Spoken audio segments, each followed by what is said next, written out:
Thanks for coming back for a gentleman's review, bringing you the news that the mainstream propaganda does not.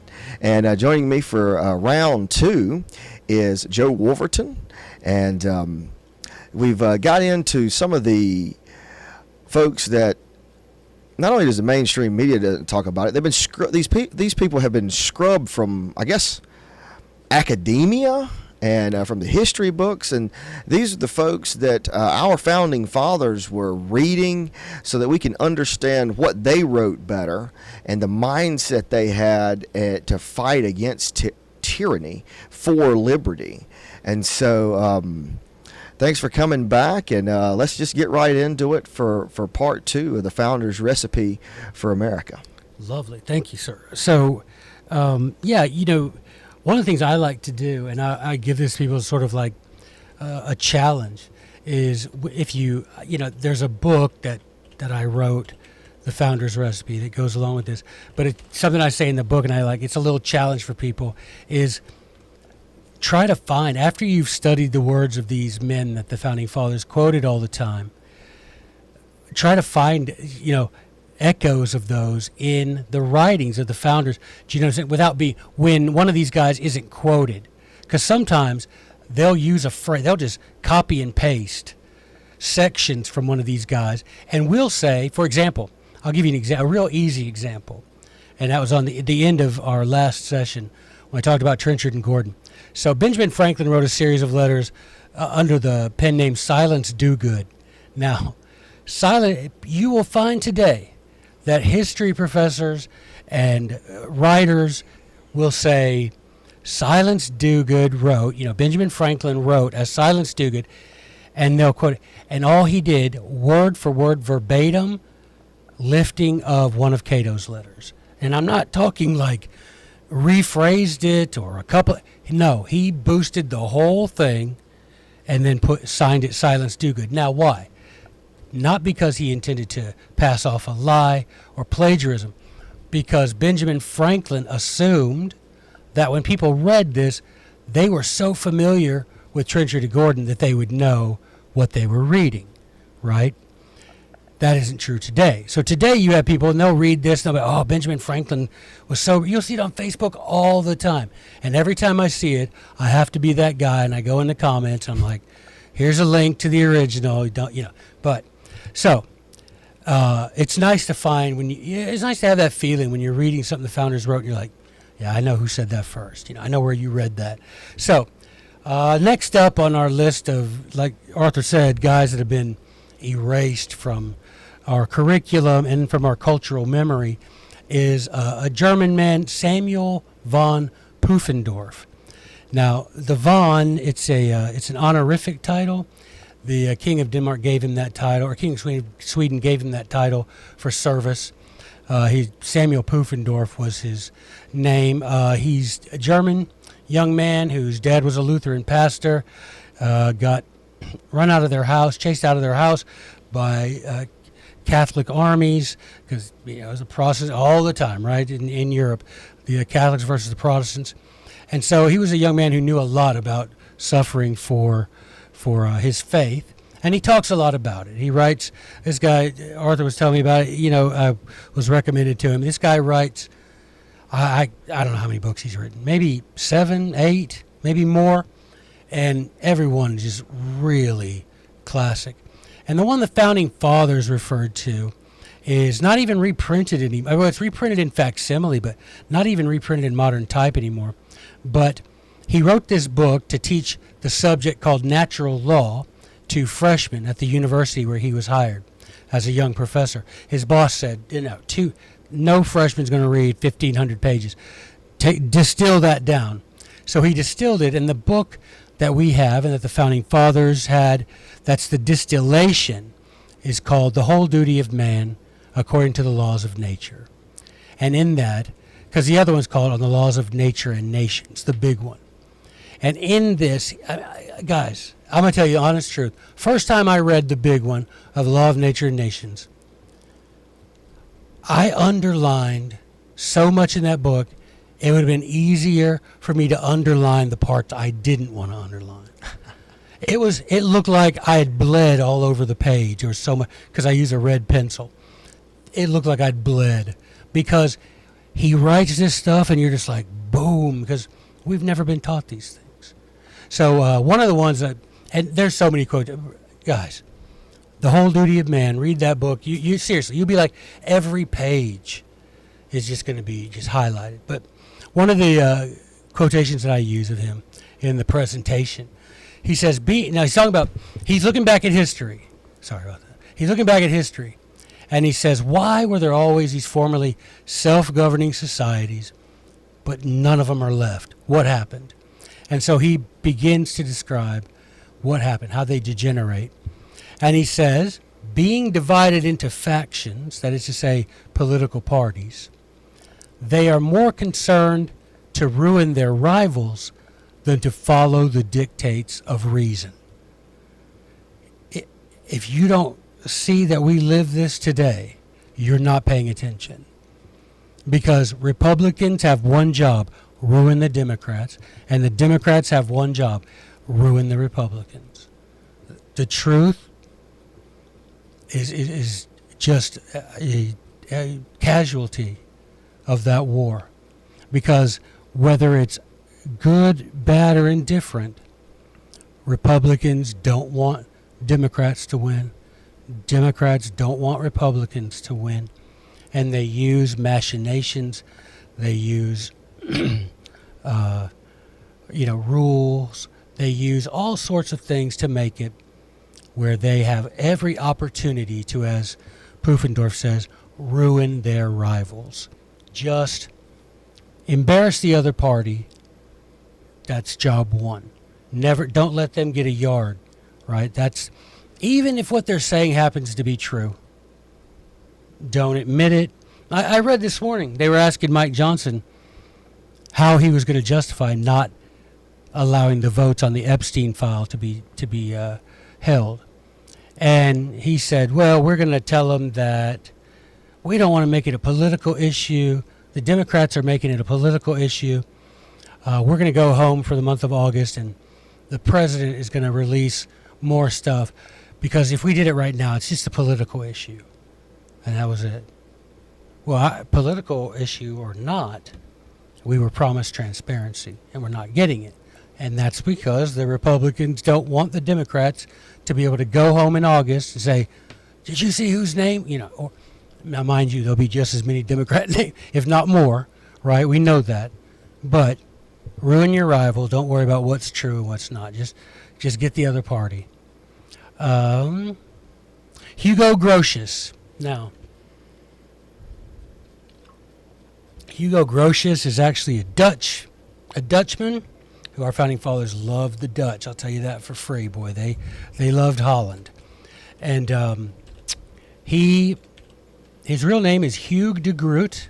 Hugues de Groot. Just like that. He could actually see, that little tree in Marvel, in Guardians of the Galaxy? Yeah, I am Groot. Yeah. That dude could really say that. His last name is Groot. He could walk around saying, I am Groot, and he'd be correct. But back then, in the time that he lived, 1600s, when you're a professor, you had to have a Latinized version of your name. So he came to be known in history as Hugo Grotius. And this is a guy, man, when it comes to the law of war, I mean, one of the first things he says is, why do we declare war? Why declare it? Why not just do it? This is Hugo asking that question. So the founding fathers were interested in that, because they're like, England is doing all these things. How do we know when we're justified in going to, armed conflict with them, as opposed to just sending letters to Parliament or the King? So one of my favorite quotations from Grotius. Now, I'll tell you this. If you are someone who likes, I know Arthur does, I do, read commentaries on the Bible, Grotius wrote an enormous amount of commentaries on the Bible. Really good. Some of them are still only in Latin. Several of them are in English, though. I know I don't think it's Bible Hub. It might be, I can't remember. One of the apps that I use has several of his commentaries on there. But this quotation is from his The Law of War. He says, among all good men, now, pay attention. This Stuff our founding fathers be reading as children, and it gets in your head. They're not reading Dick and Jane. They're reading this. Among all good men, one principle at any rate is established beyond controversy, that if the authorities issue any order that is contrary to the law of nature or to the commandments of God, that order should not be carried out. Now, I cannot imagine, I don't think even Thomas Massey would say that on the floor of Congress today. I can't imagine someone standing up and saying, I can see them saying it's unconstitutional. And he's saying that. But he's saying more than that. If it goes contrary to the commandments of God, that order should not be carried out. And this, again, this is, the mother's milk of our founding fathers. This is when they were children. They would read this stuff. And by the time they got to be grown men, this stuff had gotten so bad, it became, all that stuff we studied, let's put it into practice. Yeah. So what did he mean by the law of nature? How would you define that? How would I define the law of nature? Or how would he define it? How would he define it? Law of nature meaning those laws that are immutable, that apply to all men regardless of culture, and that are visible to anyone who pays attention and do not change according to culture or custom. In other words, killing, right? Murder is wrong per se. And so even though that is also a commandment of God, he would say that's a law of nature because that would end all creation if you just went around killing willy-nilly, right? Having a right to your own property, right? To where if I take something and I improve that thing, well, that thing becomes mine. And for you to take it without my consent, that's wrong. And that would be a law of nature to him. So it sounds like the law of nature coincide with the Ten Commandments. Yeah. Oh, yeah. In his mind, there would be no bifurcation. And this is just I would say, a way to accommodate people. In the mind of Grotius, I don't think there'd be a bifurcation. But I think this is his academic way of explaining it, saying that, if you can't find verbatim a particular, prohibition on something in the Bible, that doesn't necessarily mean that thing isn't prohibited. It may be prohibited by what he would call, the law of nature, meaning the law that's written on the fleshy tablets of our heart, right? That which tells us what to do. He calls it in some places conscience or the light of Christ. Okay. Right? So conscience. Okay. Yes. So don't carry out those orders. Unconstitutional or violate the commandments of God, don't do it. And that man wrote, he was constantly writing. And he's, like I say, Dutch guy. What would be a couple of books that he wrote that you would recommend? Oh, on the law of War and Peace. That's on the Law of War and Peace is the one that the Founding Fathers read all the time. Proof of True Religion is good. It's rough though. I'm gonna tell you, it's some heavy reading. But I also like, and I think second in as far as the Founding Fathers, they would have had On the Power of Sovereigns concerning religious affairs. And we deal with that. Our religious liberty has been curtailed in this country. And he talks all about how if a sovereign interferes with your ability, your right to worship God according to the dictates of your own conscience, then that man ceases to be a king and becomes an enemy to man and God.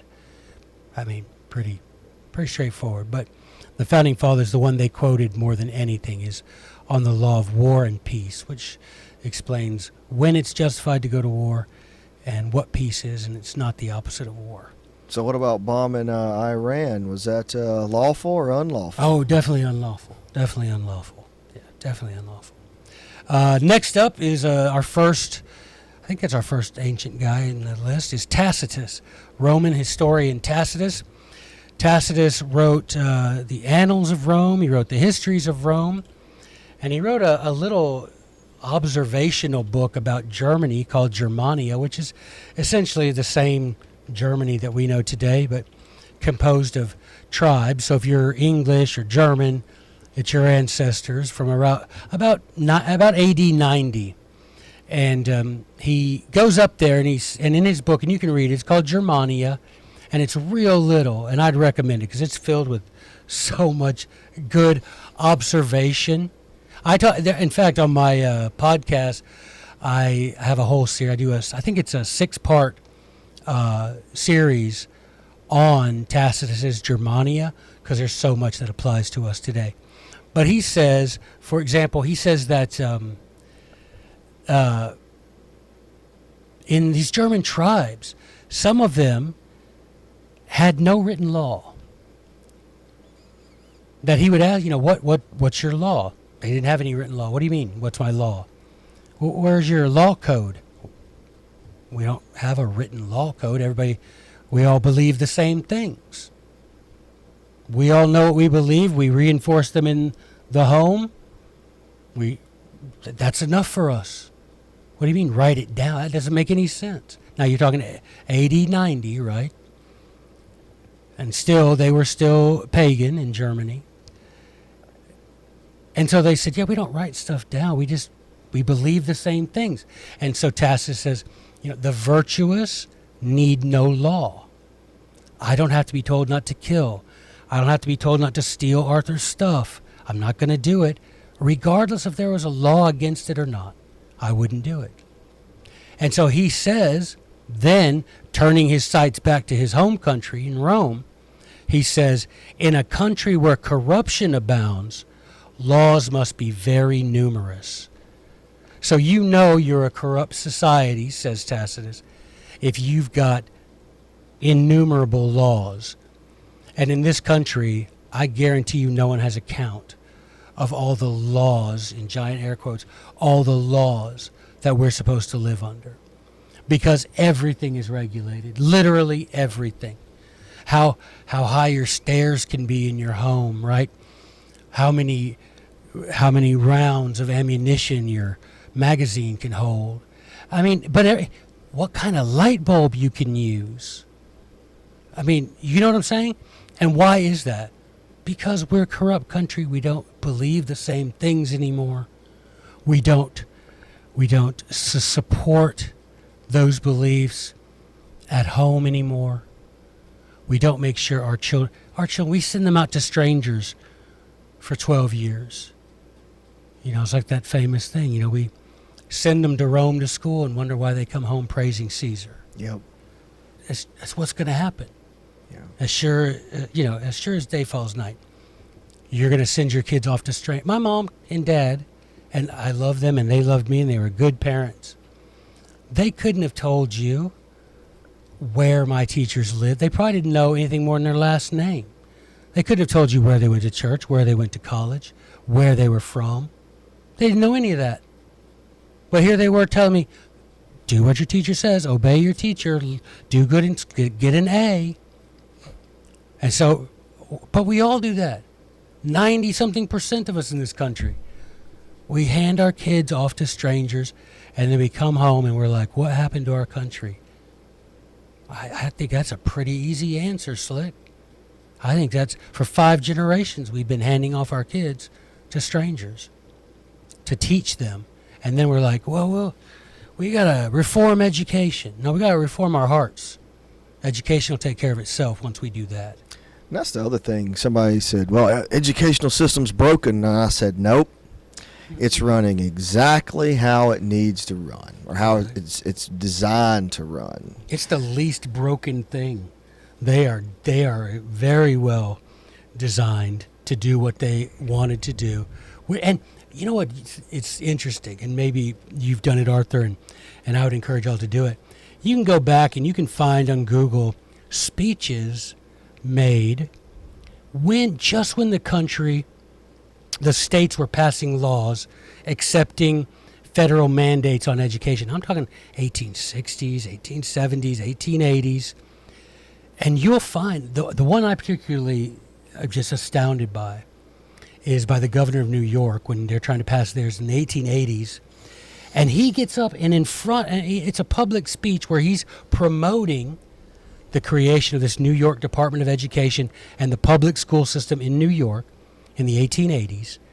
And he says, if we don't take these kids out of these homes, these parents, we're going to end up with a generation of superstitious, ignorant children who carry on the ignorant religious superstitions of their parents, and we will never progress. We'll never be a leader in the world with kids whose only education is the Bible. That we can't do that. How are we ever going to succeed as a country? And they say, therefore, we've got to start these public schools to take children out of the homes of zealous religious people. And tell me that's not working perfectly. Working perfect. Not broken. 9 out of 10 turn away from the faith before their sophomore year of college. And it's not a mystery. Why? Niccolo Machiavelli, also one of my favorites, just because my man, somewhere, wherever he is in God's creation, I'm sure he is grateful that I try occasionally to reform his name, to repair his reputation. He's no Machiavelli, and everybody's like, oh, he just wants power at any cost. Not what he says. That's what he says people can do, and it will give you power. But he says the way that you're supposed to obtain and hold on to power is by being a virtuous leader of a virtuous people who support you because of your wisdom and virtue. That's what he says. Now, with the quotation that also, just so you know, the book the Founding Fathers quoted most often by Machiavelli is his Discourses on Livy. Livy, who wrote the histories. That's the book they did not quote the Prince very often. They mostly quoted Discourses on Livy, which is, so Machiavelli read Livy and kept a journal of, what he thought about what Livy was writing. And then Machiavelli became so famous that those journals became books that other people studied. So you're studying someone else's study. So you could just go right to the source and read Livy, which I would definitely recommend. And Livy is also one of the men the Founding Fathers read all the time. But Machiavelli wrote, should a republic be so fortunate as frequently to have men who by their example give fresh life to its laws, and do not merely stop them from going to rack and ruin, but restore their former vigor, such a republic would last forever. If a republic could frequently have men who, it wasn't their job just to get through, to get elected, to get by, but their job, they took it as their job as to restore the vigor of the Constitution, to restore the vigor of the American people, right? If we could have frequently leaders who did that, he says, that republic would last forever. However, he says, devoid of that, your republic will walk the same path every other republic has walked, right into autocracy, right into authoritarianism. And all you needed to have done. Now, but you think about this with me. You have 2 sons, right? Yep. So these are young men that Machiavelli would have been talking about. Now, to have those men, have your two boys grow up to be these kind of men, he gives you the golden key. You have to give them an example. You have to be an example of them. They see Dad reading. They see Dad praying, Mom and Dad.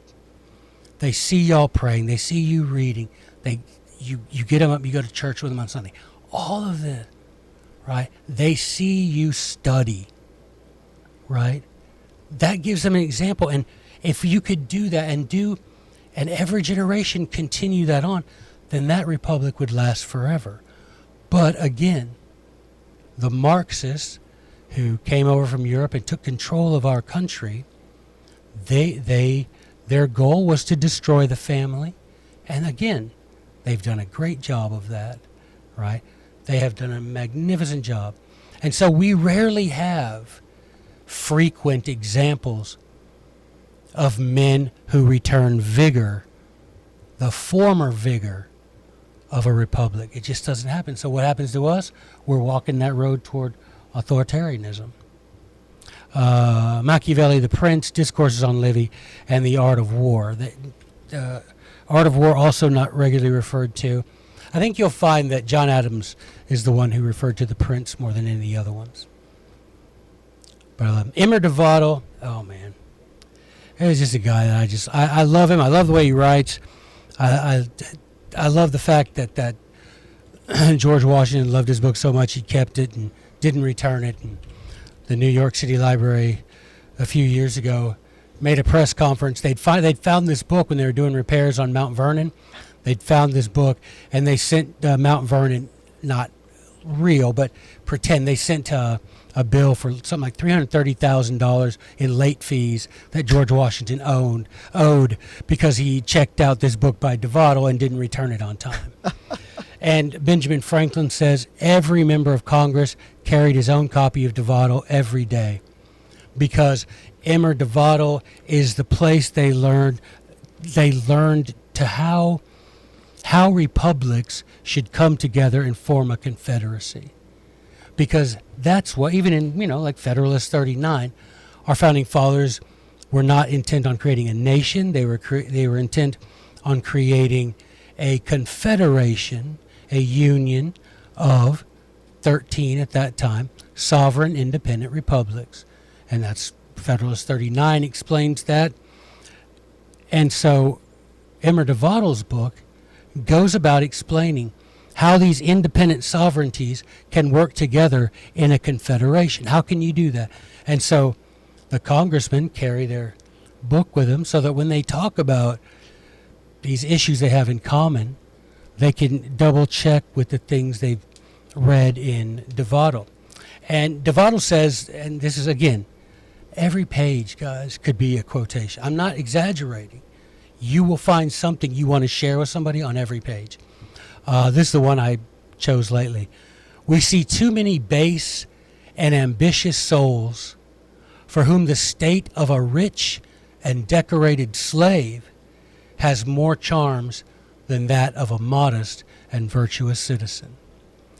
Now, it is my belief, Arthur, and you can disagree, obviously, but I think that a majority of Americans, if you told them, I'm going to give you $5,000 a month, I'm going to give you a 2,000 square foot home, you will have vouchers for your food for a certain amount, depending on how many people in your family, you'll have free high-speed internet, you'll have a car, and you're going to live in these predetermined areas, I think a majority of Americans would accept that deal. I think they would too. I mean, think about it. The plantation owners, a lot of the plantation owners that owned slaves, they would let the slaves take, 6 months off because during the winter you're not really planting anything, you're not really harvesting anything, and they wanted to keep their people happy because if they're happy, they work for you more. Can you take 6 months off every year? No, I can't. I can't take 6 months off a year. So in some sense, they have more freedom than we do. And that's kind of sad. That's how much, I guess, inflation and taxation that we get robbed of. But nobody cares. It seems, or they don't care enough to do anything about it. Let's say that. I mean, why does the president of Ukraine, Zelensky, why does he come and prostrate himself in front of Congress and the president? Because he is a rich and decorated slave. Yes. He has to come to his masters in D.C. and, put his hand out, please, sir, may I have, right? Because he doesn't want to be a modest and virtuous citizen. He wants to have, as he does, high-rise penthouse in Miami, Porsches, high-rise penthouse here, high-rise New York. That's what he wants. But if you think about us, we are, most of us are that way as well. If someone promised you, you don't have to work, you just have to do everything I say, but you don't have to work, and you get, your house, your high-speed internet, your car, you're going to say yes, because to us, being a rich and comfortable slave is preferable to working hard, suffering, being virtuous, and being modest. And he says, this is going to ruin you. Devato, you should read the next part, which I won't, but the next part he talks about, and you want to know how you've come to this place? Look to your young men. Now this is Devato writing 300 years ago, 400 years ago, saying, look to your young men. If they care about fashion, if they care about being seen as being popular and being well groomed and all of it, if your young men start caring a lot about that, you're in a bad spot, because effeminacy, he says, and you, hand to heaven, look it up, he says, effeminacy is that step that leads you towards slavery. When your young men care about their hairdos and care about fancy clothes, he's like, just shut it down. Turn out the lights, the party's over. Because you're not going to have men of the sort that are required to preserve a republic who are more concerned about the designer name on their clothes, right? If they concern more about that than they are about studying, than they are about, learning to fight, learning to survive, those sorts of things, then you're done. You're toast. That's what he says. Yeah. And we're living it, right? Yeah. Look at we have a thing called an influencer, man. There is a thing called an influencer in our country. That produces nothing. Nada. And gets paid for it. Because it's ridiculous. So, yeah, the law of nations. And he's also the one, just being very contemporary, Devato in his law of nations defines what it means to be a citizen of a country, what it means to be a natural-born citizen of a country. And that, of course, is a big deal. And right now the whole birthright citizenship, is debated. Was it the Ninth Circuit Court, I guess, Circus Court they talked about. But they, what does it mean? If you're born here, are you American? Well, Devato would say no. That makes no sense at all. American isn't just a sense of where you're born, right? It's who you are. And you can be born an American, but you can also become one. But there's something more to it than just the place where you're born. And founding fathers, this is where they got that phrase in the Constitution, natural born citizen. They even mentioned that in the Constitutional Convention. What was that illustration you used about the cattle? Oh yeah, he says talking about if being born in a place makes you a citizen of the place. He's like, if your cow wanders onto my pasture and calves, is that calf mine? Well, no, and I wouldn't say it, neither would you. I would say, hey, Bessie got over the fence and she just dropped her calf. Come over here and get it, or I'll bring it to you. It would not cross my mind, hey, guess what? Bessie got in my field and just dropped her calf. I got me a free calf. It would never occur to me to think that. And no person of any sense would think that. But that is what we say when we argue in favor of birthright citizenship. Yeah. You were born here, you're mine. That's ridiculous. Next up is James Harrington. This is a guy I feel so sorry for. He's one of these guys the founding fathers really looked up to.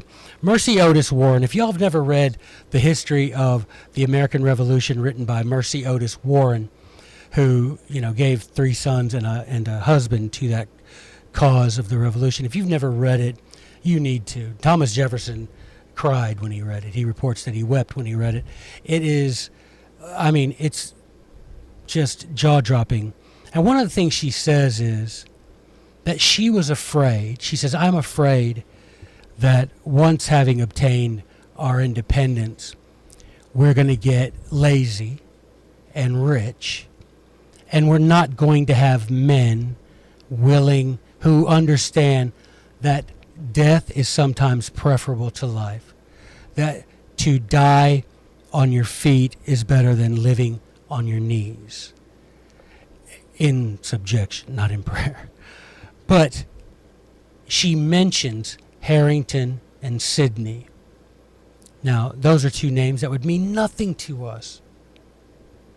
But James Harrington was imprisoned. He wrote a book called The Commonwealth of Oceania. And it's this genre of books that the Founding Fathers loved, where it says, if we could start our own society, what would it look like? The perfect republic, the ideal republic, what would it look like? So James Harrington called his Oceania. And he describes what it would look like, right? Who would vote, property rights, everything. And the Founding Fathers ate it up. They loved his stuff. But the king did not.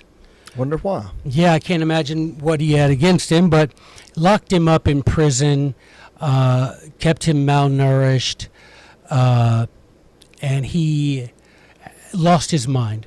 He finally released him from prison, but his wife reported it was too late. He had lost his physical and mental constitution by then, she says. And so he gave his life in defense of liberty, and he's one of the guys mentioned by Mercy Otis Warren when she says, we need a generation of young men like James Harrington and Algernon Sidney who know that there are some things worse than death, and that's living under tyranny. So James Harrington wrote, and now this, you might recognize this already. See if you can recognize where James Harrington, where he springboarded this from. He writes, should a republic be so fortunate as frequently to have men who by their example give fresh life to its laws and do not merely stop them going to rack and ruin, but restore their former vigor, such a republic would last forever. He boosted that right from Machiavelli. And the reason I show you that is because Harrington learned from Machiavelli, right? Who learned from Livy, right? So I learned from Harrington, who learned from Machiavelli, who learned from, you see how it goes. And so if you have young men who are taught correct principles, they can bring the republic back to its former vigor. I mean, what more could you ask for? Like I say, Commonwealth of Oceania. I mean, just a wonderful guy. So who's last on our list? Last on the list is Algernon Sidney.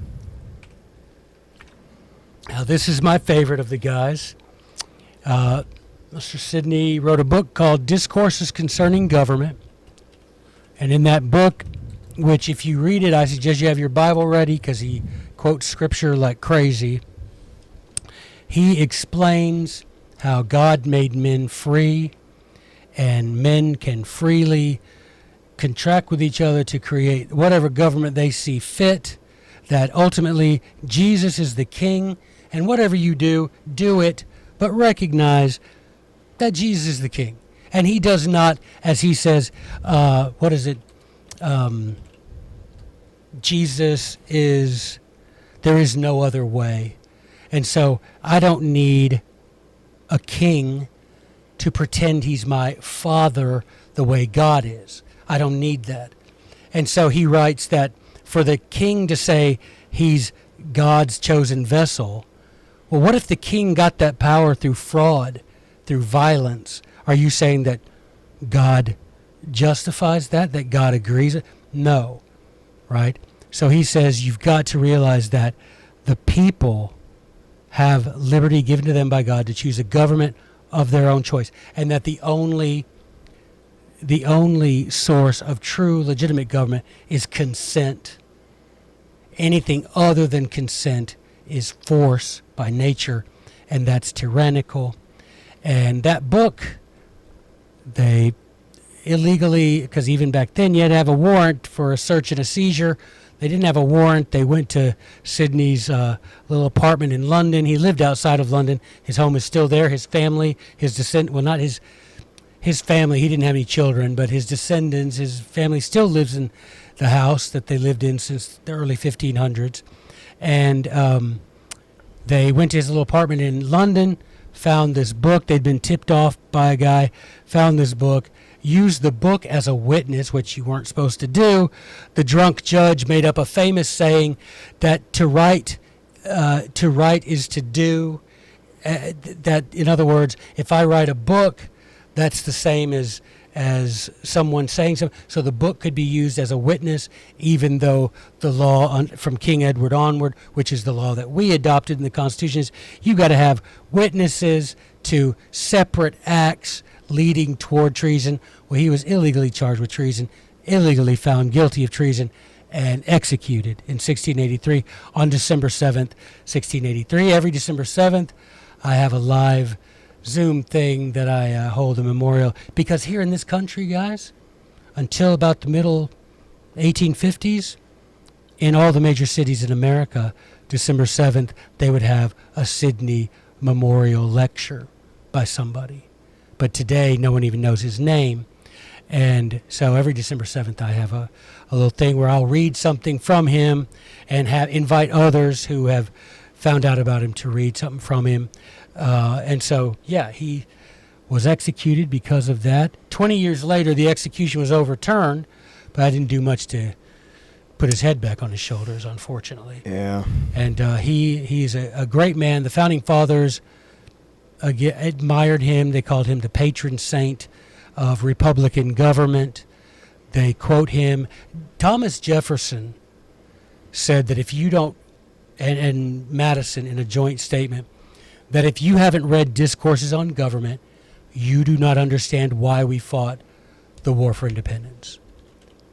He says that Jefferson wrote additionally to his brother-in-law, he wrote, every young man, as soon as he's able to read, should have Discourses Concerning Government put in his hand. When Jefferson created the University of Virginia with Madison, that was one of the books you had to read and take a test on to be accepted into the University of Virginia. Algernon Sidney's Discourses Concerning Government. And I'll read this quotation here. And again, every page is a quotation. But he says, men of real fortitude, so Latin for strength, integrity, meaning you do what you say, you do what you say you believe, and ability, when united, so men of fortitude, integrity, and ability, when united, have saved states and preserved the freedom of their country. So you got to have men with fortitude, integrity, and ability. And they come together, and they have, he says in history, saved states and preserved freedom of their country. Nay, he says, it has often happened that a single man, one guy, possessed of vigilance, activity, and zeal, has rendered abortive the combinations of factions and prevented the ruin of the state. And I love ending with that one, Arthur, because this is the thing. We, men of real fortitude, integrity, and ability, we have got to unite to preserve our freedom. And I don't know of any organization where you can unite with more men like this than the John Birch Society.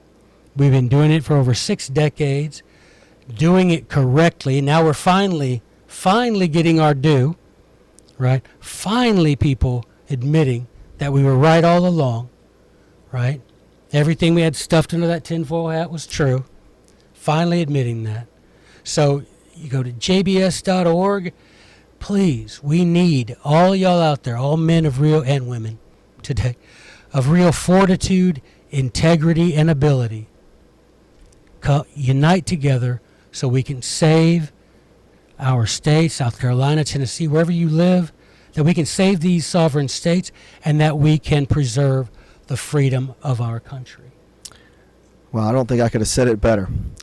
Well, thanks for coming on the show, Joe. Yes, and sir. Thank you for joining us on A Gentleman's Review, bringing you the news that the mainstream propaganda does not. And remember to like, share, subscribe, comment. Whether you liked it, you dislike it, make a comment. I'll respond. So thanks.